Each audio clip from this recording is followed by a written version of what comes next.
Very pertinent point relating to the Constitution is raised here. When a removal of Speaker's motion is taken up, it is very clear in Article 96, Speaker cannot sit in the chair.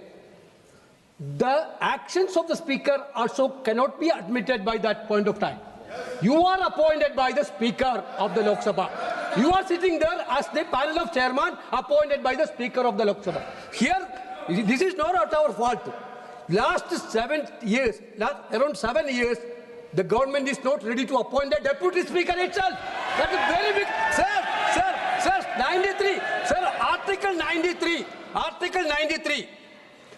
The House of the People shall, as soon as may be, choose 2 members of the House to be respectively Speaker and Deputy Speaker thereof, and so office of the House of the Speaker or Deputy Speaker become vacant. Sir, this is the situation, sir. Immediately after the election, Speaker and Deputy Speaker to be elected. Last 7 years, you are not elected a Deputy Speaker. You created a constitutional vacuum.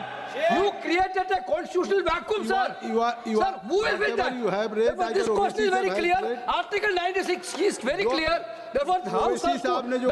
Sir, my submission is, sir, the House has to select a person to sit in the chair. Sir, then they can conduct. आप बैठ जाइए स्वागत Rai ji. Please read 95(2) with me. During the absence of the Speaker from any sitting of the House of the People, the Deputy Speaker, or if he is also absent, such person as may be determined by the rules of the procedure of the House, or if no such person is present, such other person as may be determined by the House shall act as Speaker. So the main question is, Speaker is not there. Deputy Speaker has not been selected. So such other person as may be determined by the rules of procedure of the House. Has such other person been determined by the rules of procedure of the House? You are just going and sitting there. But they have not been decided, finalized by the House. Let there be a motion moved by the Parliamentary Affairs Minister. Sri Ravi Shankar Prasad ji. That Jagdambika Baldi. Otherwise you cannot sit.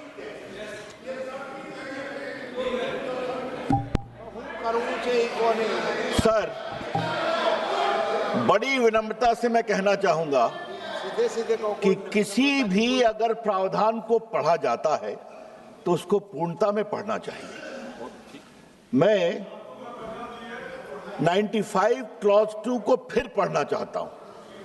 During the absence of speaker from any sitting of the House, the people, the deputy speaker of he is also absent, such person as may be determined by the rules of procedure of the House. If no such person is present, such other person as may be determined. जो rules of procedure से जो preside करने के लिए अधिकृत है, जिसमें आप भी आते हैं, आपको पूरा अधिकार है इस पर प्रेजाइड करने का. जब कोई ऐसा पैनल का व्यक्ति नहीं है तब आपको डिटरमिन करना पड़ेगा.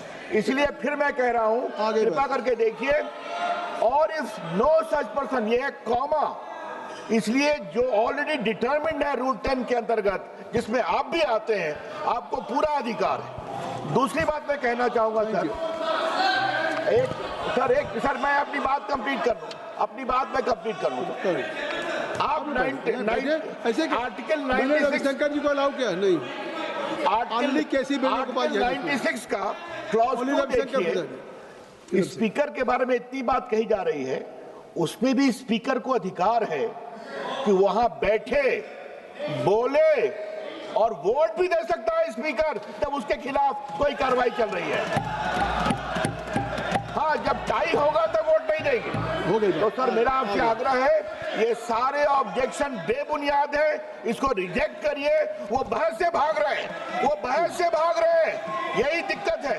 बहस कराइए, हम लोग इस पूरे प्रस्ताव को डिफीट करिए, तैयार बैठे हुए हैं. A point of order was raised by Ubaisi साहब, KC Venugopal ji, Saugat Rai ji. So regarding this point of order, admitting a motion for removal of honorable speaker does not make the office of the speaker vacant. So now it is clear the office of the speaker is not vacant because still the matter is only under consideration. The office of the speaker will be vacant only after adoption of the resolution. What do you are saying? This is no point of order, and because of there is no merit in point of order, because only after adoption, if by majority it will be voted, then if the only can be vacant, office is, otherwise still there is no, you can't say कि now speaker is office is vacant. Please. बस ये पढ़िए बस। अब प्रश्न ये है, मैंने सबको अनुमति दे दिया, प्रश्न ये है कि संकल्प प्रस्तुत करने की अनुमति प्रदान की जाए। जो माननीय सदस्य संकल्प प्रस्तुत करने के लिए अनुमति दिए जाने के पक्ष में हो, वो कृपया अपने स्थान पर खड़े हो जाएं।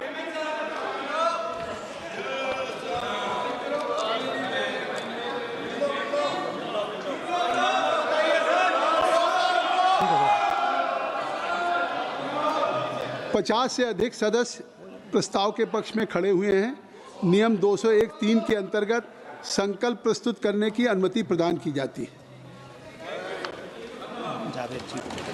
जावेद जी, श्री जावेद जी, अब संकल्प प्रस्तुत करिए, संकल्प प्रस्तुत करिए। Sir, I move the following resolution that this House, having taken into consideration the conduct of the Speaker of the House as regards disallowing the leader of the opposition and other opposition leaders to speak, making unwarranted allegations against women MPs belonging to the opposition, suspending opposition MPs for an entire session for raising issues of public concern and not rebuking ruling party members for making wholly objectionable and derogatory remarks against former PMs, feel he has ceased to maintain an impartial attitude necessary to command the confidence of all sections of this House, that in his partisan attitude he disregards the right of members of the House and makes pronouncements and gives ruling calculated to effect and undermine such rights, and he openly espouses the version of the ruling party on all controversial matters, that all these acts constitute a serious danger to the proper functioning of this House and ventilating effectively the felt concern and grievances of the people, and therefore resolve that he be removed from his office.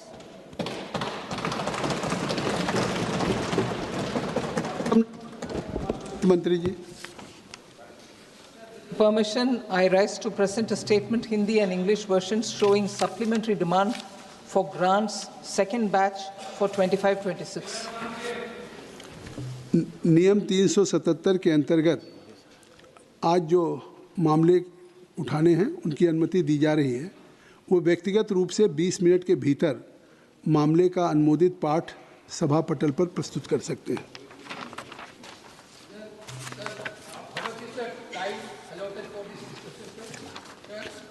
As you wish. 10 hours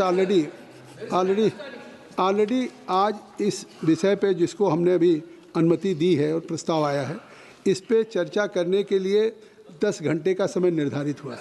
10 hours। और ये चर्चा 10 घंटे होगी।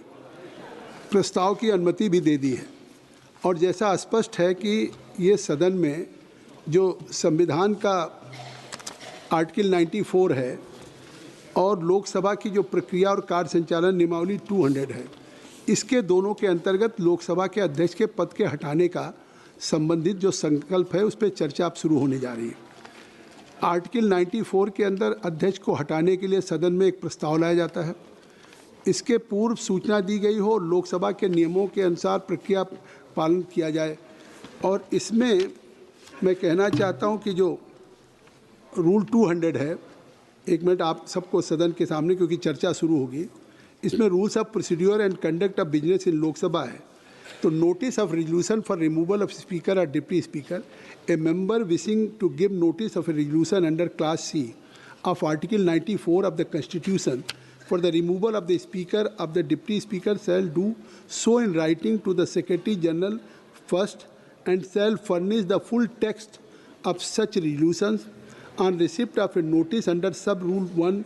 A motion for leave to move the resolution shall be entered in the list of business in the name of the member concerned on a day fixed by the speaker, provided that the day so fixed shall be any day after 14 days from the date of the receipt of notice of the resolution. Rule 200A, उसके जो ग्राह्य करने का admissibility of the resolution, जो संकल्प या प्रस्ताव को ग्राह्य करना, उसमें साफ लिखा है कि in order that such a resolution में be admissible it shall satisfy the following conditions, namely it shall be specific with respect to charges, it shall be clearly and precisely expressed, it shall not be contain arguments, inferences, ironical expressions, imputations or defamatory statement. तो कृपया इस सदन के सामने ये कोई सत्ता पक्ष या प्रतिपक्ष का नहीं है, एक हाउस के जो कस्टोडियन स्पीकर जिनमें सभी का विश्वास है, आज अगर उनके उस पर चर्चा करने आप जा रहे हैं, प्रारंभ कर रहे हैं, तो निश्चित तौर से मैं आपसे अपेक्षा करूंगा कि जो आपने अपने टेक्स्ट में दिया है उस टेक्स्ट तक सीमित रखें, क्योंकि स्पीकर साहब की जेनरसिटी देखिए, ये 10 फरवरी को जब 2000 नहीं आप नहीं क्यों नहीं, मैं बताऊंगा, ये मैं केवल ये जानकारी दे रहा हूँ, नहीं आप सुने, 10 फरवरी 26 को ये नोटिस आई थी, 10 फरवरी 26 को माननीय सदस्यों के द्वारा ये नोटिस आई थी, जिसमें केसी वेणुगोपाल जी और 119 सदस्यों का था, और 2026 को नोटिस आई, लेकिन उस नोटिस में 2025 अंकित था, उस नोटिस में रिजोल्यूशन नहीं था, उस नोटिस नहीं वो नोटिस है, फिर भी स्पीकर साहब ने उसको कहा कि इसको करेक्ट कराइए,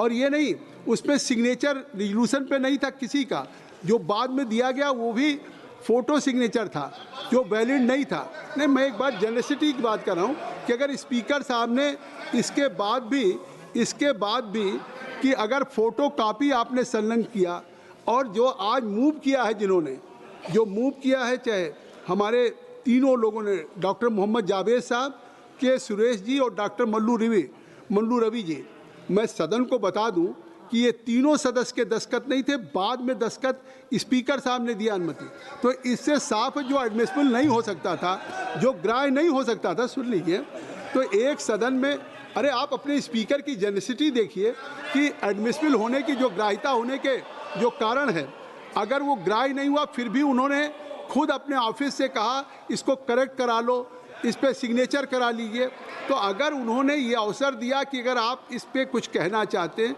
तो उन्होंने इस प्रस्ताव को ग्राह्य किया।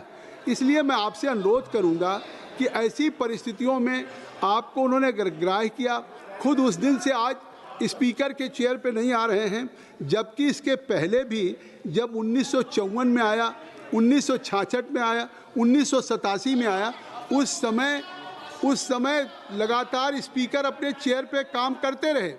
हाई मॉरल ग्राउंड पे ये पहले स्पीकर होंगे जिन्होंने नोटिस प्राप्त होने के बाद वो नहीं बैठ रहे थे, तो कम से कम ये पूरा देश इस बात को देखे कि अगर वो आज इस हाई मॉरल ग्राउंड पे इस नोटिस के लंबित रहने तक वो नहीं बैठ रहे हैं। इसलिए मैं कल चाहता था कि इस पर चर्चा हो, इसलिए कि एक स्पीकर जिन्होंने आपके इस प्रस्ताव को ग्राह्य किया और प्रस्ताव को ग्राह्य करने के बाद अगर इस चेयर पे नहीं आ रहे तो उसका निस्तारण होना चाहिए था। ये बात हमने नहीं, उस समय के प्रधानमंत्री नेहरू जी ने भी कही थी कि इसकी सदन में तत्काल